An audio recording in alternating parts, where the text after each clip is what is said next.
사망 권세를 이기시고 부활하신 주님을 예배하는 여러분에게 부활의 능력과 소망이 함께 하시기를 주님의 이름으로 축원합니다. 유무상통의 삶을 실현하던 초대교회 성도들 중에는 아나니아 삽비라 부부도 있었습니다. 그들은 다른 성도들처럼 자신들도 유무상통의 삶을 실현하기 위해 자신들이 소유한 물건을 팔았습니다. 하지만 자신의 소유한 값을 자신의 손에 쥐게 되자 그들의 마음이 달라졌습니다. 그리하여 판값의 얼마는 감추고 얼마만을 가져다가 사도들의 발 앞에 두었습니다. 그들은 자신들이 이처럼 행하는 것을 아무도 모를 것이라고 확신했습니다.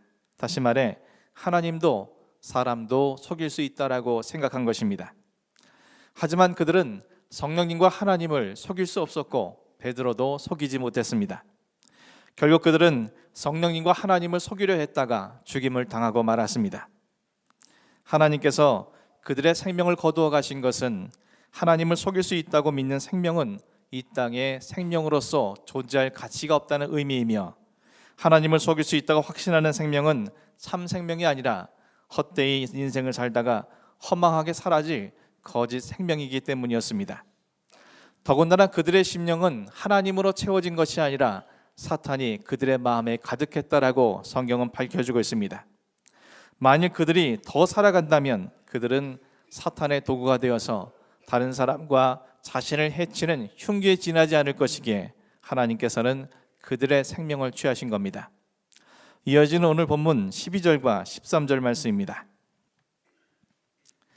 사도들의 손을 통하여 민간의 표적과 기사가 많이 일어나매 믿는 사람이 다 마음을 같이하여 솔로몬 행각에 모이고 그 나머지는 감히 그들과 상정하는 사람이 없으나 백성이 칭송하더라.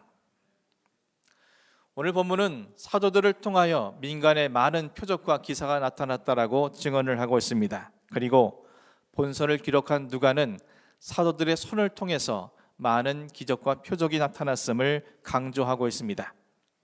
우리 이미 5개월 전에 함께 살펴본 바와 같이 성전 미문 앞 날때부터 걷지 못하는 거린이 일어나게 된 사건은 사도들을 통해서 일어난, 그리고 교회 역사상 첫 번째 치유 이적 사건이었습니다. 그 과정에 대해서 사도행전 3장 6절에서 8절 말씀이 이렇게 전해지고 있습니다. 베드로가 이르되 은과 금은 내게 없거니와 내게 있는 이것을 내게 주노니 나사렛 예수 그리스도의 이름으로 일어나 걸으라 하고 오른손을 잡아 일으키니 발과 발목이 곧 힘을 얻고 뛰어서서 걸으며 그들과 함께 성전으로 들어가면서 걷기도 하고 뛰기도 하며 하나님을 찬송하니. 베드로는 거린에게 자신에게는 그가 구하는 은과 금이 없음을 이야기했습니다. 하지만 은과 금보다 더 그에게 필요한 나사렛 예수 그리스도의 이름이 있으며 그 이름으로 일어나 걸을 것을 선포했습니다. 그리고 자신의 오른손을 내밀어서 성전 미문 앞 거린의 오른손을 잡아 일으켰습니다. 그러자 태어나서 단 한 번도 걸은 적이 없던 그가 일어나 걸을 뿐만 아니라 걷고 뛰며 성전에 들어가면서 하나님을 소리 높여 찬양했습니다. 그 누구도 손 내밀어 잡아준 적이 없었던 성전 미문 앞 거린에게 베드로 자신의 오른손을 내밀었고 그의 오른손에 부활하신 나사렛 예수 그리스도께서 역사하사 그를 일으켜 세우신 것입니다. 그래서 베드로는 사내들인 공회에서 누구의 권세와 이름으로 이와 같은 일을 했느냐고 신문을 받게 되었을 때 이렇게 답변을 했습니다. 너희와 모든 이스라엘 백성들은 알라. 너희가 십자가에 못 박고 하나님의 죽은 자 가운데서 살리신 나사렛 예수 그리스도의 이름으로 이 사람이 건강하게 되어 너희 앞에 섰느니라. 베드로는 너희는 예수를 십자가에 못 박아 죽였지만 부활하신 나사렛 예수 그리스도께서 자신을 통해서 성전 미문 앞 거린을 일으켜 세웠다는 것을 담대하고 당당하고 확신 있게 선포했습니다. 또 7주 전에 함께 살펴본 것처럼 이후 베드로와 요한이 사내들인 공회에서 벗어난 이후에 자신들이 당한 모든 일을 초대교회 다른 성도들에게 증언을 했고 그들은 한 마음으로 소리를 높여서 하나님 앞에 이렇게 기도했습니다. 사도행전 4장 30절 말씀입니다. 손을 내밀어 병을 낫게 하시옵고 표적과 기사가 거룩한 종 예수의 이름으로 이루어지게 하옵소서. 자신들의 손을 병자들에게 내밀 때 부활하신 예수 그리스도께서 자신들을 통해 표적과 기사가 나타내 주시기를 그들은 간절히 기도했습니다. 그리고 하나님께서는 그들의 기도를 합당하게 여기심으로 들으셨음을, 그들이 속한 것을 진동하게 하심으로 그들에게 알게 하셨습니다. 따라서 오늘 본문 속에 사도들의 손을 통해서 민간에 많은 표적과 기사가 나타나게 된 것은 하나님께서 그들의 기도를 들으시고 응답하사 부활하신 나사렛 예수 그리스도께서 그들에게 역사하신 결과였습니다. 다시 말해 부활하신 주님께서 그들이 민간을 향해서 손을 내밀게 되었을 때 그 손에 역사하사 표적과 기사를 나타내신 것이었습니다. 이 일을 경험한 믿는 사람들은 다 마음을 같이 해서 솔로몬 행각에 모였습니다. 솔로몬 행각이 어떤 것이었습니까? 베드로가 성전 미문학 거린을 이렇게 세운 이후에 유대인들에게 복음을 전하다가 제사장들과 성전 맡은 자와 사두개인들에게 붙들려서 산헤드린 공회에 끌려간 장소였습니다. 그리고 그들은 산헤드린 공회에서 도무지 예수의 이름으로 아무에게도 말하지도 말고 가르치지도 말라고 위협과 경고를 당하였습니다. 그런데 그 솔로몬 행각에 지금 믿는 자들이 다시 찾아간 겁니다. 지금 믿는 자들이 사도들의 손을 통해서 부활하신 예수 그리스도께서 표적과 기사를 나타내심을 확신했기에 그들에겐 산헤드린 공회에 끌려가는 것도, 그들에게 핍박과 박해와 위협을 당하는 것도 전혀 문제가 될 수 없었습니다. 그러므로 그들은 다른 모든 사람들이 두려워하는 솔로몬 행각에 찾아간 것입니다. 하지만 그곳에 있던 믿지 않는 유대인들은 달라졌습니다. 베드로 또한은 달리 그들은 믿는 자들에게 응대하지 않았습니다. 오히려 그들과 상종하려고조차 하지 않았다고 본문은 증언을 하고 있습니다. 이처럼 불신자들이 믿는 사람들과 상종하려 하지 않았던 것은 유대 종교 지도자들이 예수 및 사도들에 대해서 적대감을 갖고 있다는 것을 그들이 알았기 때문이며, 그들이 이 무리들에게 속하게 되면 유대 종교 지도자들에게 적대적 위치에 서게 될 것임을 그들이 두려웠기 때문이었습니다. 그러한 상황은 믿음이 없는 그들에게 적지 않은 부담감을 주었기 때문일 것입니다. 더불어서 아나니아와 삽비라 부부에게 임했던 형벌에 대한 두려움도 믿는 사람의 모임에 참석하기를 꺼리게 하는 하나의 이유가 되었을 겁니다. 하지만 오늘 본문은 그리스도인들과 직접적인 교제를 하지 아니하고 상종하지 않는 그들이 믿는 자들을 칭송했다라고 전해주고 있습니다. 칭송했다는 말은 존경했다는 뜻입니다. 단지 자신들 눈앞에 있는 놀라운 표적과 기사에 놀라워한 것이 아니라 그들은 그리스도인들을 존경했다는 것입니다. 엄밀히 말하면 그들 안에 역사하고 계시는 부활하신 예수 그리스도를 그들이 존경했다는 뜻입니다. 그렇다면 믿지 않는 불신자들이 어떻게 믿는 자들을 향해서 칭송하고 존경을 했던 것입니까? 사도들의 손을 통해서 일어난 표적과 기사가 구체적으로 무엇인지 본문 14절에서 16절 말씀이 이렇게 증언하고 있습니다. 믿고 주께로 나오는 자가 더 많으니 남녀의 큰 무리더라.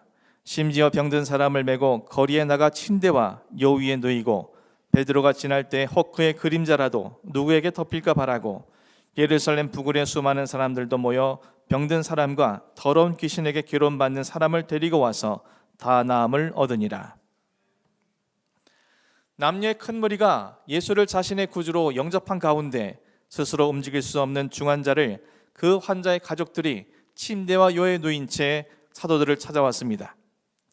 우리말로 침대와 요라는 단어는 헬라 원어상에서는 정상적인 침대와 요를 의미하는 것이 아니라 매우 가난한 사람들이 이용하는 간이용 침대와 요를 상징하는 뜻입니다.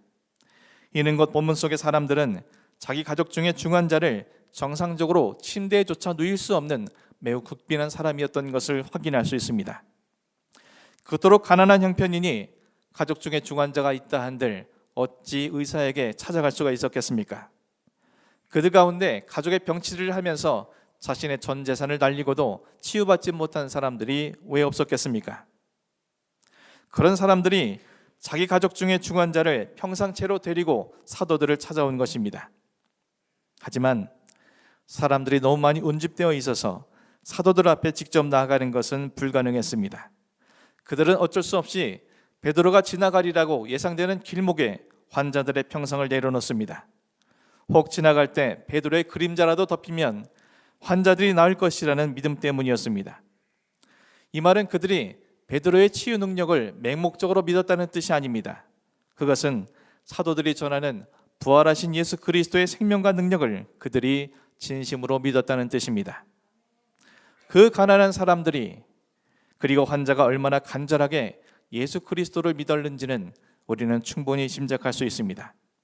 그 결과 베드로의 그림자가 덮이기를 기다리던 사람들은 말할 것도 없고, 그 이외에 사도들을 찾아왔던 모든 병자들과 귀신으로 인하여 괴롭당했던 모든 사람들이 다 나음을 얻었음을 본문은 증언하고 있습니다. 헬라어 성경에서 다 나음을 얻었다라는 단어는 수동태로 기록되어 있습니다. 다시 말해서 그들이 단지 나왔기 때문에 스스로 나음을 입은 것이 아니라 부활하신 예수 그리스도께서 사도들을 통해서 그들을 친히 고쳐주셨음을 정확히 밝히고 있는 것입니다. 그리고 이 모든 역사는 사도들이 지극히 가난한 자들에게 자신들의 두 손을 내밀었고, 부활하신 주님께서 그 두 손 위에 역사하심으로 부활과 생명과 능력을 더하시어 치유와 축기의 역사가 나타났음을 우리에게 밝혀주고 있습니다. 사랑하는 성도 여러분, 오늘은 주님께서 십자가에 못 박혀 돌아가신 지 사흘째 되는 날, 사망 권세를 이기시고 부활하신 부활주일입니다. 사도 바울은 얼마 전까지 수요예배 시간을 통해서 고린도전서 15장 말씀을 통해 함께 상고한 바와 같이 부활이 없다면 너희 믿음이 헛되고 너희의 죄가 여전히 남아있으며 모든 사람 가운데 우리가 더욱 불쌍한 자라고 말하고 있습니다. 부활신앙이 없다면 우리가 가진 믿음도 우리 인생과 삶도 모두 헛될 뿐이며 가치와 의미를 상실한 세상에서 가장 불쌍한 자뿐임을 사도 바울은 우리에게 말해주고 있습니다. 원합기는 여러분의 심령 안에 사망 권세를 이기시고 부활하신 주님에 대한 확고한 믿음이 주어지기를 주님의 이름으로 간절히 축원합니다. 오늘 우리는 모두 부활신앙을 갖고 있다라고 믿고 있기 때문에 부활주일을 맞아 다시 살아나신 예수 그리스도를 찬양하고 경배를 했습니다. 하지만 우리에게 있는 부활신앙은 단지 마음으로 믿고 입술로 고백하는 것만으로는 부족합니다. 성경 속의 그 누구도 부활하신 주님을 만난 이후에 그저 마음으로 믿고 입술로 고백한 사람들은 아무도 없었습니다. 우리 안에 있는 부활신앙은 우리의 모든 삶의 구체적인 것으로 반드시 증명되어야 함을 말씀은 우리에게 가르쳐주고 있습니다. 그렇다면 주님의 부활하심에 대해 우리의 신앙이 어떻게 증명할 수 있겠습니까? 오늘 본문 속에 사도들과 믿는 자들의 모습을 통해 우리를 비추어 보면 확인할 수 있습니다. 부활하신 주님을 만난 베드로가 성전 미문안 나면서부터 걷지 못한 거리를 주님의 마음으로, 긍휼의 마음으로 바라보고 있습니다. 또 오늘 본문 속 사도들이 거룩한 종 예수의 이름으로 극빈의 가난함 속에 육신의 질병과 귀신 들림으로 고통받는 자들을 긍휼의 마음으로 그들을 대하고 있습니다. 사람들을 향한 긍휼의 마음이 우리 안에 있다면 부활하신 예수 그리스도가 우리 안에 살아계신 것입니다.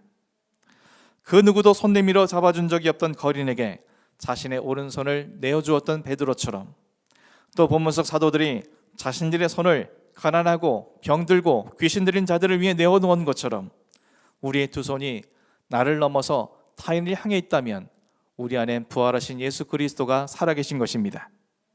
그런 우리를 통해서 누군가가 영적으로 육적으로 그 모든 병으로부터 나음을 입고 주님이 아닌 다른 것에 사로잡힌 자들이 자유함을 누릴 수 있게 된다면 그것은 우리 안에 부활하신 예수 그리스도가 살아계신 것입니다.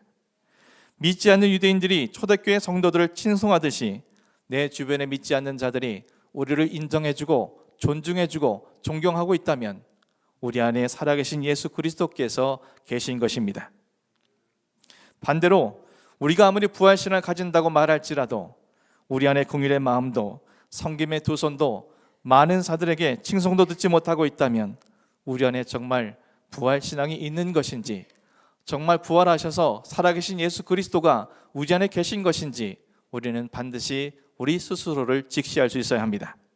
그렇지 않다면 우리는 예수를 믿는다고 열심히 살고서도 헛된 믿음을 지니고 살다가 허망하게 인생을 소징한 이 세상에서 가장 불쌍한 존재가 되고 말 것이기 때문입니다. 하지만 긍휼의 마음과 나를 넘어선 두 손으로 타인을 섬기려 한다면 부활하신 주님은 반드시 그 사람을 통해서 표적과 기사를 나타내실 것이며, 주님께서는 그런 사람을 통해서 병과 귀신에 사로잡힌 모든 자들을 자유케 하시며, 그를 통해서 살아계신 부활하신 주님을 온 세상에 나타내는 부활의 증인으로 우리를 사용해 주실 것입니다. 사랑하는 성도 여러분, 부활하셔서 오늘도 우리 가운데 살아서 역사하신 주님께서 여러분의 마음에, 여러분의 두 손에 임하여 주시기를 간절히 소원합니다. 그리함으로 여러분이 속한 가정과 이웃과 생업과 모든 삶의 자리에 주님의 여러분의 두 손에 역사하심으로 많은 표적과 기사가 나타나고 믿지 않는 자들로부터 징송을 받으며 남녀의 큰 무리가 이곳에 가득할 수 있기를 간절히 소망합니다. 그리함으로 많은 사도들과 믿는 자들이 부활의 증인으로 자신의 모든 삶을 살아가지고 그런 그들이 부활의 영광이 임할 뿐만 아니라 수많은 영혼들을 살려냈던 것처럼 이 부활주의를 맞은 저와 여러분의 심령과 삶이 그들과 동일한 믿음과 삶으로 채워짐으로 여러분 또한 주님의 부활하심을 증언하고 수많은 자들을 주께로 이끌 수 있는, 그리하여서 남녀의 큰 무리를 이 교회 안에 채울 수 있는 귀한 도구로 승화될 수 있기를 주님의 이름으로 간절히 축원합니다. 기도하겠습니다.